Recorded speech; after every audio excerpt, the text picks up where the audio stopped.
What do I need to do? Ese ni iki nkeneye kuba nakora to get to where I must get to?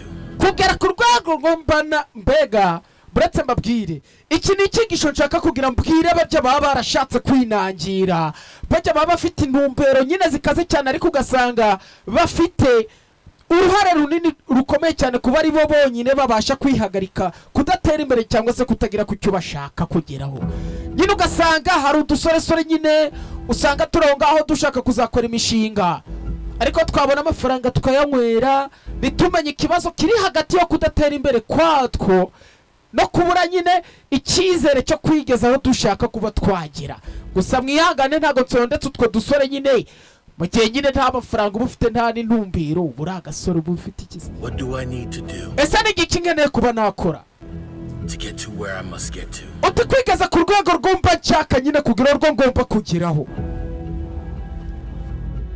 What must I do ese today ni iki nshobora gukora uyu munsi to become the person I must be kuba naba umuntu nshaka kuba we tomorrow? ejo hazaza?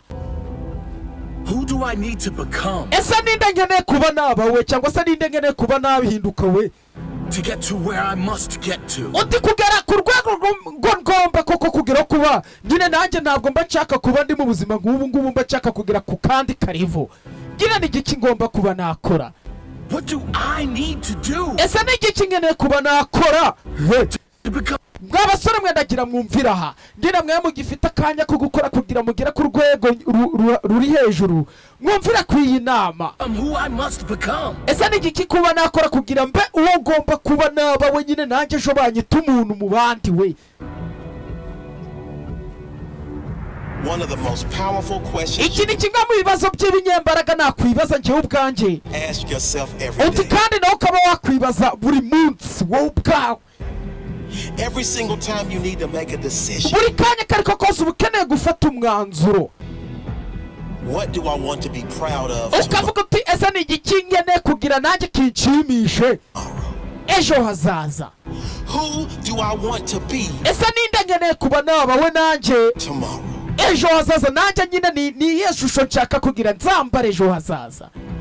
ndagira nyine mwese munyumva munitonze bajya abantu baba barinangiye aka ni akantu mangoze kugira mwese kabageraho kandi mukumve neza mwitonze.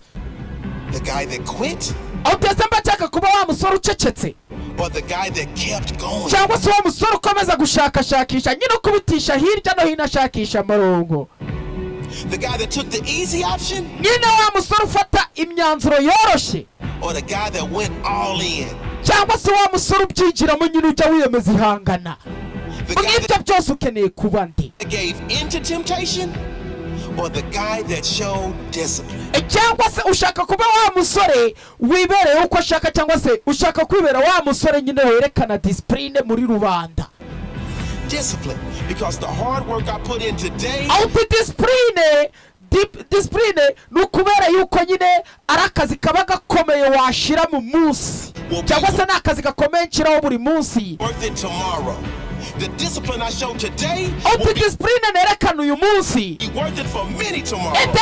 ese izaza kugeza kuri byinshi ejo hazaza?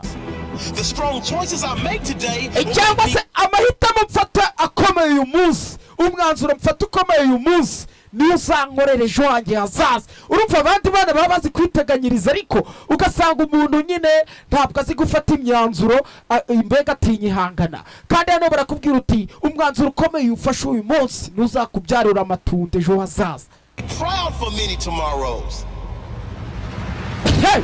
What must you do today ese ni iki ugomba gukora uyu munsi to achieve what you must achieve in your future? auti ni iki ugomba gukora uyu munsi kugira ngo byakire mbega bishyire mu ngero cyangwa se mu ngano y'ushobora kuba we ahazaza hawe?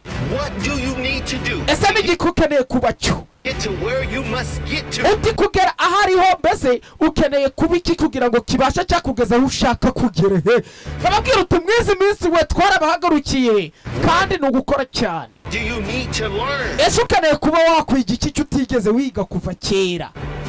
What do you have to become ese ni iki ufite kuba wabasha kuba cyo we to get the results you must uti kuba washobora kubona ibisubizo byose ukeneye kuba wagira? have? what you need to master. ese ni igiki ushoboye kuyobora cyangwa se ni igiki ushoboye kumastinga wowe ubwawe nyine Skills must you obtain. aho kuba cyangwa se ni ubuhe bumenyi bushasha ufite bushobora kuba bwatuma bushobora kuba bwagushoboza icyo ushobora kuba cyo. You will never get to the next level ntuzigera ugera kuri next level cyangwa se ntuzigera ugera kuri level ya kabiri without mastering the skills udashobora kumasteringa skills za cyangwa se udashobora kumanaginga skills ubumenyi bwawe that the next level requires. aho cyangwa se iyo next level kugira ubashe kuba wayikandagiramo Reach any great heights ntuzigera ugera ku rwego urwo ari rwo rwose rukomera uri hejuru becoming the person that is capable. udafite kuba umuntu ushobora kuba yagera kuri bya bintu nyine biba binakomeye cyane nyine ntabwo watsinda gatanu utari watangirira kuri gatatu kandi kugira ngo ubarugeze ku 10 bisaba kuba ubashije kuba warenga kuri witi ku 8 ese ukeneye kuba iki uyu munsi Of reaching those great heights. nyine udusoresore two muri uba usanga tumwe twimenyereye inzoga n'itabi n'urumogi twasinze tutiteganyiriza ejo habo hazaza ariko umunsi nshaka kubagira uti King Boy ntabwo ngende mugenzi wanyu bangora cyane kugira ngo ire kucyo nshaka. It's easy to take the easy option. uti biroroshye kuba wafata imyanzuro yoroshye It's easy to rationalize. uti kandi bikaba byiza cyane binoroshye kuba wabishira mu ngiro. If no one around you was living at a high uti level, nta n'umwe ku ruhande rwa uti nimba nta n'umwe ku ruhande rwa cyangwa se mu nshuti ze warigeze ugera kuri high level no one around you was achieving at the nta highest. n'umwe ku ruhande rwa cyangwa se ku nshuti zawe muri bene wanyu wigeze wakira umwanya ukomeye cyane uri hejuru cyangwa se nyine ugasanga abo mu muryango wawe nta mukiri urimo nta wigejeje ku kintu gikomeye nyine ngo nawe ukore cyane ugere kuri we cyangwa se nyine buriya ni ukuvuga uti umuntu utagira ishari nta kintu yigeze aba yasamye aba ari imbwa itereye aho ngaho nyine n'inshaka imbi no kubatuka. Level. Hey! It might seem bagira munyumve neza mwitonze mw'abantu okay to take mwizi it easy. minsi It's ni easy kuri to The get the Victory big, average, ku mana miserable yanjye. rut. mwizi minsi dukora cyane ugasanga ibintu byaragiye bisumba ibindi What's not easy is putting in the work when you uti ikintu kitoroshye no mu buzima bureke mbabwire ikintu kitoroshye ni ugufata akazi ugafata akazi mu gihe utakiyumvamo wabe na rimwe mbega ugakora akazi ukagakora nyine ari kuvuga uti kano kazi barakabereka ngakore nica nikize nyine ukagakora utagashaka icyo nicyo kintu kitoroshye mu buzima bw'umuntu. don't feel like it.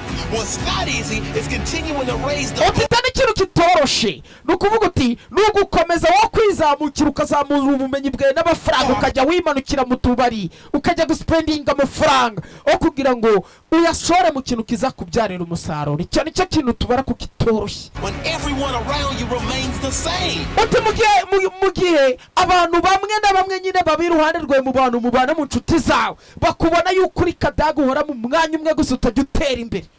When that little voice inside you is uti saying, mu gihe utujwi duto duto iruhande rwawe cyangwa se muri wowe tuba tukongerera tukubwira uti ngo urimbwa kuba nta kintu wari wigezaho nyine umeze nkandese don't be too great. uti no nyine wowe nta mpamvu yo kugira ngo uburenze nyine ukumva utujwi turi kujya tukongerera ama tukubwira uti nta mpamvu yo kugira ngo ukore cyane nta mpamvu yo kugira ngo wigire indwari komeza wibere imbwa. muri ibyo bintu ntabwo aba ari byiza mw'abantu. Vicious, you won't fit in. uti ibyo bintu koko mu gihe utari no kubyiyumvamo It's not easy. It's having massive dreams and working for them. uti ikintu kiba kitanari izi cyangwa se ikintu kiba kitanoroshye ni ugutega amatwi ba bantu nyine baba bakubwira uti ntuzatera imbere koko nawe ukabatega amatwi ukanabumvira. Because most people don't and most people won't. uti kubera yuko buretse kano kantu mukumve mwitonze we kubera yuko most people don't and most people won't. uzi kubera yuko abantu benshi b'imbaga batabikora kandi abantu benshi b'imbaga benshi cyane batanabishobora. What's not easy is setting your goals so uti high. ikintu kitoroshe cyane ni ugushira ibitego byawe nyine ugatsindira kure nk'uko waba uhagaze muri iyo santire ugakupita akabumbu kakagenda kakinjira mu gitego harimo na garidiye. buriya ikitoroshye cyane ni ukwifatira umwanzuro wo gukora bikomeye cyane koko. People actually think you're insane. uti koko abantu bahora bagushimira bakagushimira mu byo urimo gusa nyine by'ubuwerewere ariko batari bagera ku gishoboye cya nyacyo. You will not uti ntabwo uzigera na rimwe get to the top of the mountain by taking ugera hejuru y'agasozi cyangwa se ngo ugere kuri the top of the mountain nyine ntabwo uzigera ugera ku gasongero k'umusozi the easy road. bitagufasha gufata ku muhanda woroshye. It's all uphill.